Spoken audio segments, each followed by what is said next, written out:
Aya Elenion Kalima, seja muito bem-vindo ao Antenaf, onde as palavras dançam como folhas ao vento de Lórien e cada verso ecoa como a antiga sabedoria de Arda. Eu sou Fernando e hoje eu convido você para mais uma travessia pelas fronteiras entre o som, o mito e a memória.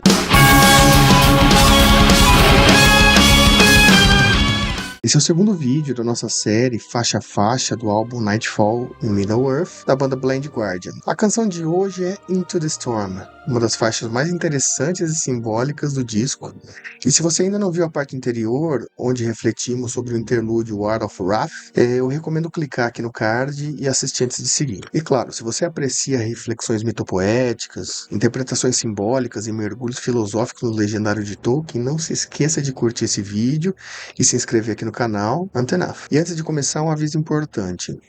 Esse vídeo é uma análise simbólica baseada numa leitura mitopoética da obra de J.R.R. Tolkien. Não se trata de uma descrição factual ou exaustiva, nem da narrativa canônica do legendário, tampouco das estruturas técnicas e musicais do disco.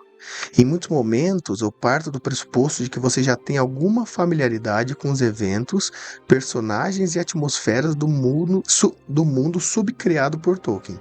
Se ainda não conhece esses conteúdos em profundidade, recomendo vivamente a leitura direta dos textos do próprio autor.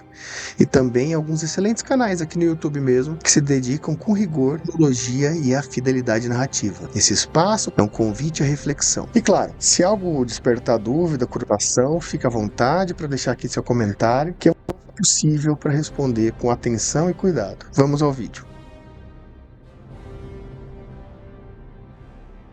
Como já adiantamos no primeiro vídeo sobre o interlúdio War of Wrath, a faixa War of Wrath se encerra com uma fala marcante de Morgoth. She, the mistress of her own lust. É uma referência ao capítulo Obscurecer de Valinor, né? The Darkening of Valinor. E que, como eu tinha comentado já, vai conduzir precisamente a essa faixa que a gente vai discutir hoje, Into the Storm. Em termos literais, a canção representa o episódio em que Melkor, que vai vir a ser Morgoth, e Ungoliant, quando eles fogem de Valinor após a destruição das duas árvores e do roubo dos Silmarils. Mas ocorre que em quase toda a obra do Blind Guardian, sobretudo no contexto de Nightfall in Middle-earth, o que temos aqui é muito mais do que uma narração fiel. A música tensiona camadas simbólicas, dramáticas e existenciais. E para compreender ela, vale a pena observar cuidadosamente a sua letra.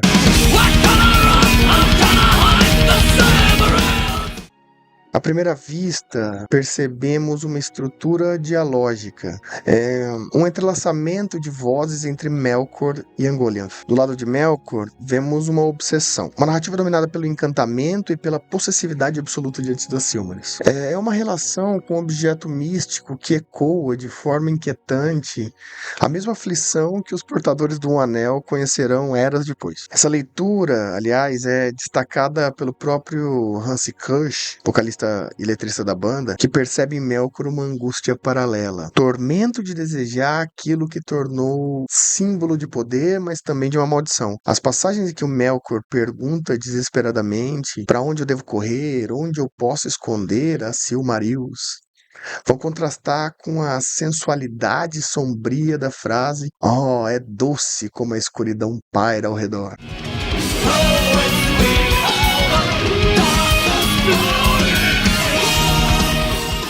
É uma dicotomia que revela o êxtase da destruição e o medo de suas consequências. Do lado de Ungoliant, a letra parece mais próxima da narrativa original do Silmaril. Ali, como sabemos, Melkor a convence a ajudá-lo, prometendo que caso ainda sentisse fome após devorar a seiva das árvores de Valinor, ele lhe daria o que mais desejasse, e com ambas as mãos. Mas a traição já está no cerne do acordo. Melkor, com a sua malícia, que é, como diz o Tolkien, a primeira grande novidade moral da sua mente sobre as outras criaturas, mostra apenas uma mão escondendo a Silmarils com a outra. Isso é lindamente capturado pela letra quando a Ungoliant vai exigir de Melkor, né, dizendo: "Coração negro, me mostra o que segura em sua mão, eu ainda estou faminta por mais."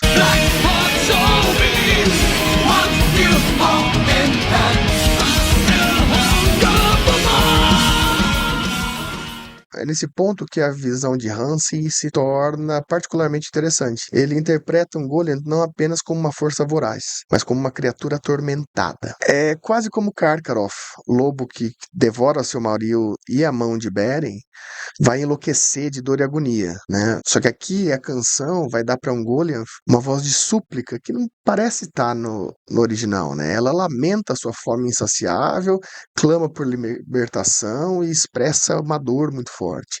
Essa leitura vai me intrigar porque, mesmo eu pessoalmente, eu vejo o Ungoliant de outra forma, né? Para mim, a Ungoliant vai permanecer mais etérea, quase cósmica, né? Uma entidade que não sofre exatamente sofre por sua fome, mas faz sofrer por ela, né? A antiluz que ela carrega, que devora a própria luz no caminho, não me parece nascida do desespero, mas do vazio absoluto, da ausência de sentido, da ruptura do ser. Ainda assim, a interpretação angustiada que Hansi Kirsch coloca propõe tem sua beleza, e vai nos abrir caminhos possíveis para pensar a monstruosidade como sofrimento. Por fim, o refrão da música talvez seja o texto mais enigmático, né? A passagem mais enigmática, com um coro sombrio que vai estar envolto em simbolismo, né? Talvez vai representar a entrada definitiva na era da escuridão, né? O tempo da mácula, a queda do obscurecimento de Valinor, etc. E é feita com um coro, né? Que vai ter um caráter simbólico e polifônico.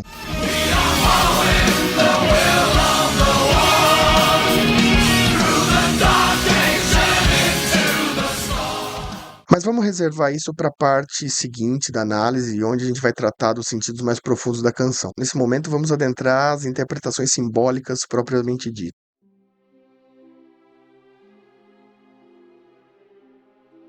Agora a gente entra numa camada menos literal da canção e talvez mais provocativa. Para mim, existe uma leitura que volta e meia retorna como uma espécie de inquietação simbólica, né? O trecho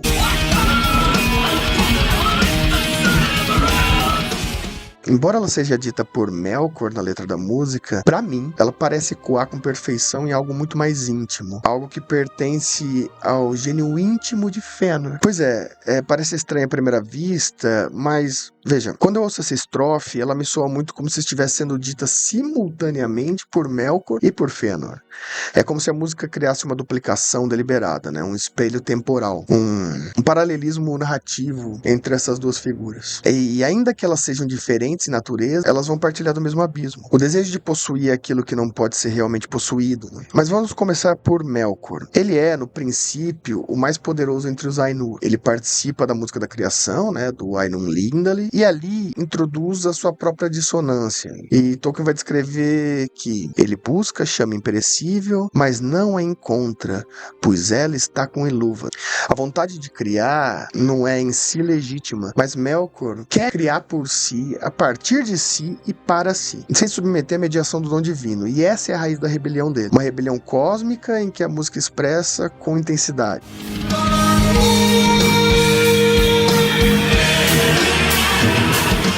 E essa fala revela algo mais profundo que arrogância. Ela revela consciência. Melkor sabe o que faz. Ele é o espírito que entende a estrutura da criação. E ainda assim, ele vai escolher perverter a criação. Tudo que ele cria, entre aspas, né? Os Balrogs, os orcs, os dragões, é é uma paródia do que já existia, né? Cada ato criativo de Melkor é uma paródia invertida da subcriação. Ele não cria nada novo, mas distorce o que já era belo. E aqui surge o espelho. Fëanor, o mais dotado dos filhos de Finwë, ele também deseja criar. Ele molda Silmarils, que por si são objetos de uma beleza sublime, que brilha à luz das duas árvores, mas mesmo sua criação é marcada por ciúme, posse e um desejo de controle.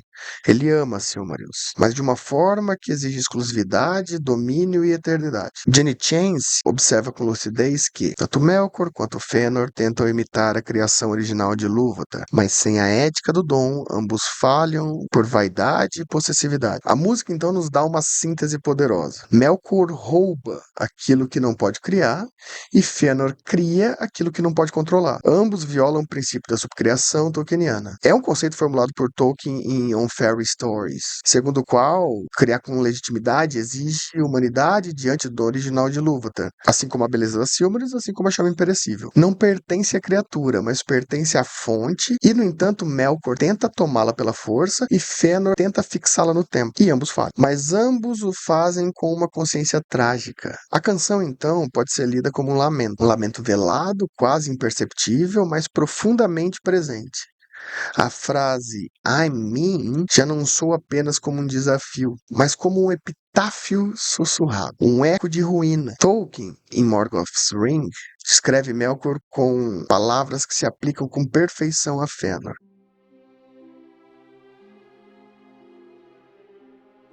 Fëanor não é mal, como eu disse em outro vídeo, e Melkor tampouco é meramente o mal. Ambos são um anti-bem, não o oposto do bem, mas a sua distorção interna, um não bem. A lógica teológica de Tolkien, como a gente sabe, não é dualista de maneira simplista, não é só maniqueísta. Ela é antes uma dialética do desvio, um jogo trágico entre grandeza e corrupção. Into the Storm, portanto, pode ser ouvida como um duelo trágico, onde Melkor e Fëanor compartilham o mesmo destino, querer o que Ilúvatar pode dar, e não podendo receber, decide tomar. E ao tomarem, perdem tudo.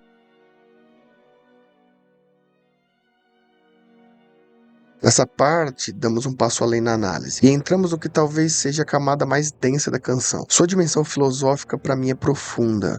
A gente pode partir agora de uma perspectiva que não é apenas mitopoética ou literária, mas também vai ser ontológica. No pensamento de Schelling, especialmente na obra Investigações Filosóficas sobre a Essência da Liberdade Humana, o mal não é a ausência de bem, como em Agostinho, mas é antes um princípio ativo, real e positivo no ser. Schelling afirma categoricamente que a liberdade é a capacidade para o bem e para o mal. E é precisamente aí que nasce a figura do que ele vai chamar de demônio, que no Tolkien a gente pode chamar de anjo caído no Melkor, né? Um ente dotado de liberdade e poder criador, mas que rompe com a razão divina, com o Logos, e já não participa mais da ordem do bem. Ele cria, mas cria o abismo. Melkor, do legendário de Tolkien, encarna esse arquétipo com precisão, né? Ele é o mais poderoso dos Ainur e, como já vimos, é criador, mas seu poder não é exercido com amor, nem com sintonia, né? Com sintonia com a chama imperecível de Ilúvatar, mas ele molda a Arda conforme sua própria vontade e seu próprio interesse. Sua Ingevil, isso é, uma vontade arbitrária, desconectada da harmonia.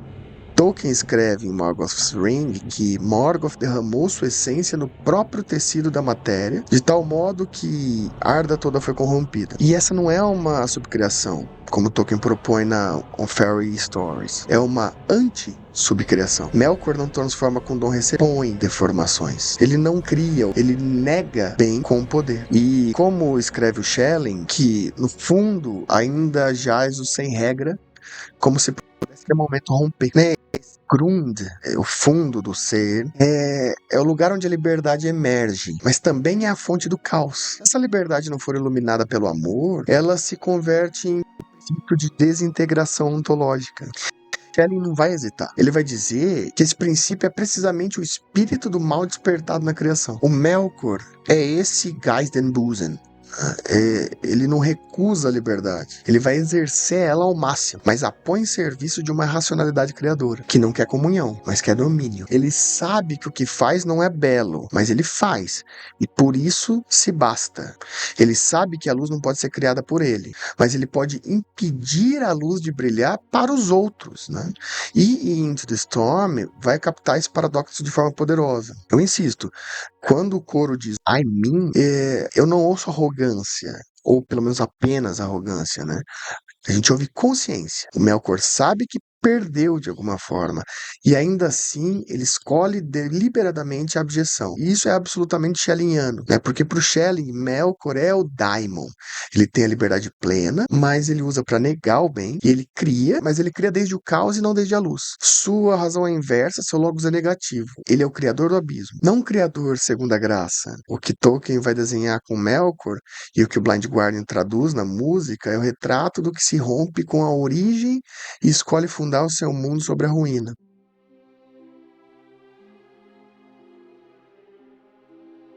Bom, e a gente chega agora num ponto em que Melkor ultrapassa a figura do anjo caído pra mim, né? E ele vai se aproximar de alguma coisa ainda mais radical, né? Uma imagem filosófica que eu consigo pensar que é a partir de Nietzsche. Que é a concepção dele de vontade e potência, né? Para Nietzsche, essa vontade é o princípio fundamental da existência. Ela não é movida por moral externa nem por finalidade superior. Ela é pura afirmação de si. Criação, superação, intensidade. O Melkor incorpora essa vontade ao desejar não apenas participar da criação, mas de ser ele mesmo o criador absoluto. No Iron Lindale, o Tolkien vai relatar que Melkor, buscando criar a vida, vai procurar a chama imperecível, né? A Flame Imperishable, mas ele vai falhar nessa busca. Ele vai dizer que, mas a chama imperecível ele não encontrou, pois ela está com Ilúvatar. E esse é o limite ontológico. O Melkor não pode criar nada verdadeiramente. Ele não tem acesso ao dom que infunde a realidade. O teólogo Jonathan McIntosh ele vai aprofundar isso no livro The Flame Imperishable, que ele vai dizer que Melkor não recebe a criação como um dom. Ele a deseja como propriedade, buscando nela não o reflexo de Ilúvatar, mas a projeção do seu próprio eu. Isso é bem interessante. Ou seja, ele tenta fundar um mundo a partir dele mesmo, mas tudo que ele consegue é parasitar. E o Nietzsche, em Além do Bem e do Mal, no parágrafo 9, ele vai descrever o mundo é sua própria imagem, por isso uma expressão da vontade de potência. Só que no caso do Melkor, essa vontade não é iluminada por nenhum princípio criador. Não há amor, não há transcendência, não há o outro, ainda que dependa do outro. E é aqui que ele realiza o que Nietzsche chama de híbris, essa transgressão do limite. O momento em que o Criador decide que será juiz de si mesmo. Não deve mais nada a ninguém, e sem a chama imperecível, o Melkor vai dar início a um mundo sem alma, né? Um mundo de caos, um mayhem, né? Um mundo que não se organiza. Ele rasga a ordem. Vai tratar de um niilismo ativo, no sentido nietzschiano. Não é uma negação resignada, mas afirmadora. Ela se afirma em um novo valor e uma transfiguração da moral. Um valor inventado a partir do ressentimento. O Nietzsche vai escrever que a exploração pertence à essência do que vive como fundação orgânica básica. É uma consequência da vontade de potência. Isso em Além do Bem e do Mal, né? O Melkor não cria, ele explora. Ele não dá forma ao que nasce. Ele deforma o que existe. Ele distorce elfos em orcs. Ele aprisiona a luz, que está na Silmarils. Ele converte a matéria de Arda em um instrumento de guerra. O gesto dele é predatório. Não é um logos, mas é um vácuo de sentido, né? É um eco do abismo. E aqui a gente entra num dos aforismos mais célebres que provavelmente você conhece de Nietzsche, né? Quem luta com o monstro deve velar para que não se torne também um monstro. E se olhas muito tempo para um abismo, o abismo também olhas para dentro de ti. E o Melkor olhou demais para o abismo, né? E o Melkor se torna o abismo.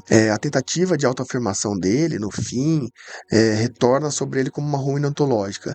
Ele não é um Übermensch, ele é um anticriador. O Nietzsche imaginava o Übermensch como um ser que recria valores, não a partir do ódio, mas da potência de uma nova vida. E o Melkor tenta, mas ele não alcança isso. Ele não recria, ele simula, ele emula pela perversão. Ele não oferece outro logos, ele devora o logos que existe. Ele permanece no anterior. Em vez de gerar, ele corrói. Em vez de edificar, ele arruína. Em vez de amar, ele possui. O Melkor é uma paródia da subcriação, uma híbris cósmica, um demiurgo sem transcendência, um senhor que reina não por dom, mas por expoliação. E eu vejo que Into the Storm traduz isso com exatidão sonora. Essa tempestade, esse storm aqui, não purifica. Ela entroniza o caos. E quando a gente ouve Lord, I mean, e eu insisto nessa frase, a gente não ouve mais uma bravata, a gente ouve o grito lúcido de quem sabe que seu poder não constrói, não consola, não salva, só destrói.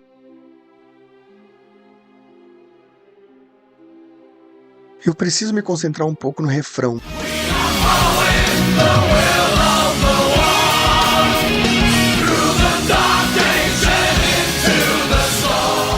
À primeira vista, a repetição anafórica desse verso ressoa como uma liturgia, né? Não uma liturgia de esperança, mas uma profissão de submissão, provavelmente uma submissão a Melkor. O One, né, entre aspas, com letra maiúscula, o Senhor único de uma ordem distorcida, o We, né? O nós seria então a voz coletiva dos seus servos, os orcs, os Balrogs, os que caíram e foram corrompidos. Eles não pensam, eles não hesitam, eles marcham, né? Um exército sem luz, movido pela vontade de um só, mas que perturba.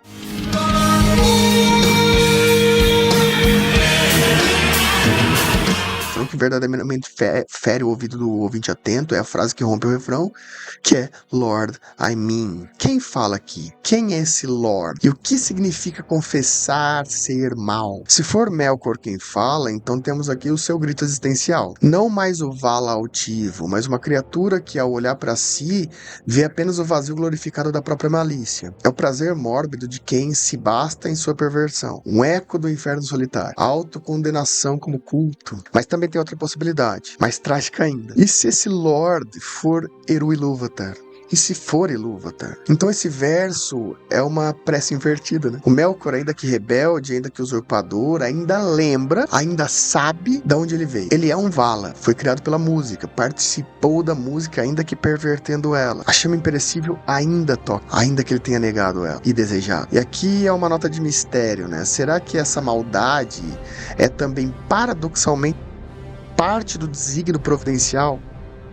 Como diz no Aino Lindali, nenhum tema pode ser tocado que não tenha sua origem final em mim, como dizendo Ilúvatar. Nesse sentido, o verso Lord, I mean, não é apenas culpa, mas também um ato mítico de consciência, que eu já insisti anteriormente, em que Melkor reconhece seu lugar e sabe quem ele é. E ao confessar, ele se volta a Eru. Mesmo que apenas por negação, isso não importa, mas esse é o momento em que Melkor e Gollum se aproximam, né? Ambos são consumidos pela obsessão, ambos sabem o que perderam, ambos choram, ainda que em silêncio, ainda que sua ruína. Mas tem mais. Uma terceira letra sutil e simbólica que eu posso arriscar aqui, que espelha esse verso nos Noldor, né? Os Noldor, aqueles que cruzam, ou os Noldor no momento que cruzam o Helcaraxë, seguindo Fingolfin. Depois de serem abandonados por Fëanor, talvez nesse refrão, o nós aqui não seja apenas os servos de Melkor, mas também os exilados, né? Esses Noldor exilados, mergulhados em culpa,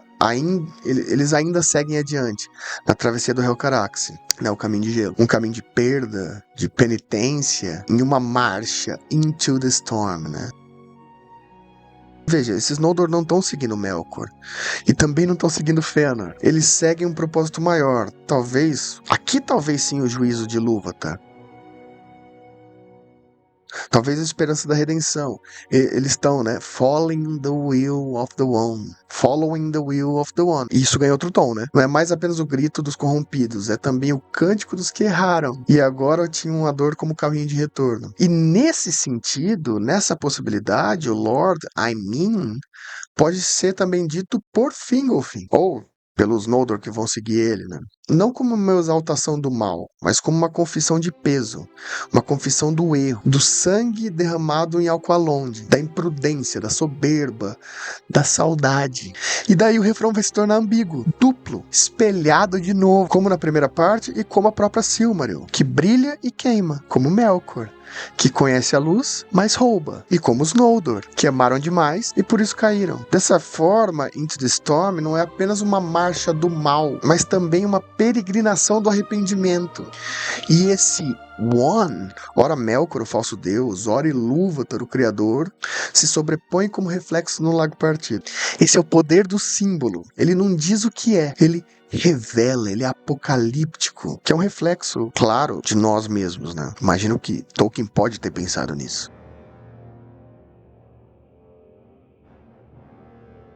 Mas aonde está Ilúvatar diante disso tudo? Onde está o Criador enquanto o mundo mergulha em corrupção e escuridão? Enquanto o Melkor ruge? Enquanto os Noldor sangram? Enquanto a tempestade avança? O silêncio de Ilúvatar é talvez um dos aspectos mais profundos e inquietantes da cosmologia de Tolkien. Me lembra muito Bergman, na trilogia do silêncio. Não é um silêncio da ausência, mas um silêncio que guarda, um silêncio que permite, um silêncio que de forma paradoxal conduz. Desde o Ainulindali, a gente percebe que Eru não interfere diretamente, uma relação muito clara com o Deus cristão de Tolkien. Mas ele cria, ele propõe a música. Enquanto Melkor tenta desviar a harmonia, o Eru não vai impedir ele. Ele simplesmente responde com um novo tema. E um tema mais profundo, mais belo, mais austero. que dá sentido, inclusive, à própria dissonância do Melkor. E tu, Melkor, verás que nenhum tema pode ser tocado que não tenha origem final em mim. Esse é um ponto central. Em Tolkien, o mal nunca tem a última palavra, mas ele também não é evitado, nem apagado, nem corrigido, como se fosse um erro de cálculo. Ele é assumido dentro da tessitura da criação. E de forma misteriosa, dolorosa, mas redentora, ele, não por acaso, né, faz com que Ilúvatar permaneça em silêncio em grande parte da narrativa.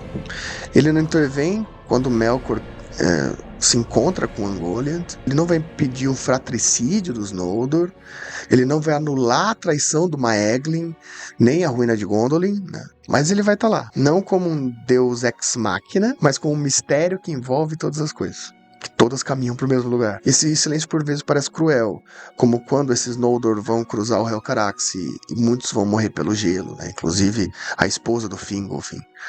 Mas quando Lúthien vê Beren tombar, ou quando Túrin percebe tarde demais a extensão da sua tragédia, esse propósito do Eru tá lá. E, no entanto, é justamente esse silêncio que permite a liberdade de se realizar.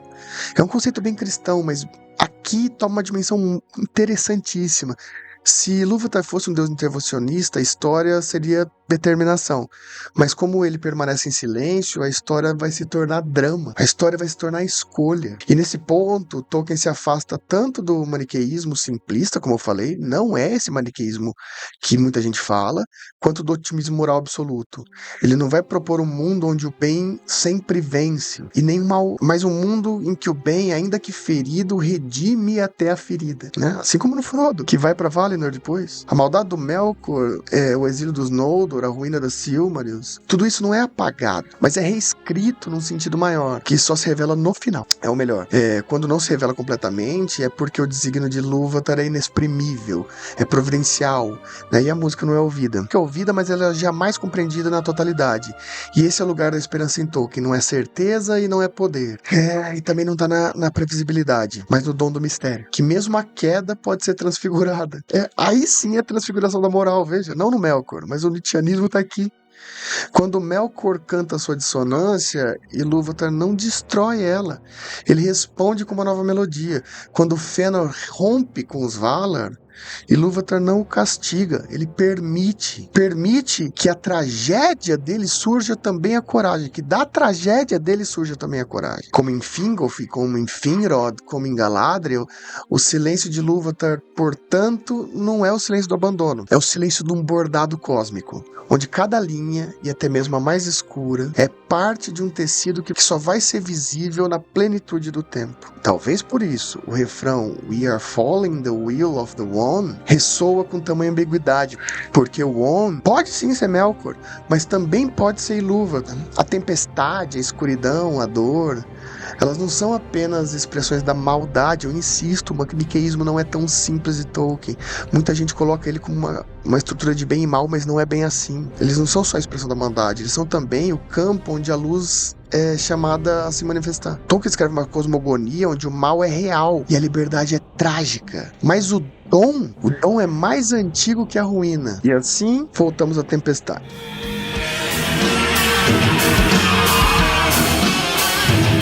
Into the Storm não é apenas uma canção de fuga ou de batalha. Ela se apresenta mais como um hino de um mundo em ruptura, de uma entrada de era, do momento em que a criação já não canta em coro, mas grita em dissonância. Melkor, os Noldor, Gollum, todos à sua maneira e ao seu tempo vão caminhar sobre a vontade de um One, seja esse um senhor da escuridão, um reflexo da culpa, ou o próprio eco da providência, onde até o mal serve a um desígnio. A tempestade, então, não é apenas um castigo, ela é apocalipse, ela é revelação. Ela revela quem nós somos quando não nos resta mais nada além da marcha. Revela o que criamos quando já não podemos mais amar. E talvez por isso, ao final, o refrão ecoa tanto em Melkor, quanto em Fingolfin, quanto em Fëanor. Porque ambos, à sua maneira, seguiram adiante. Por orgulho, por desespero, por esperança, por penitência. E a diferença entre a queda e a redenção, talvez aqui, esteja apenas no silêncio entre os dois versos.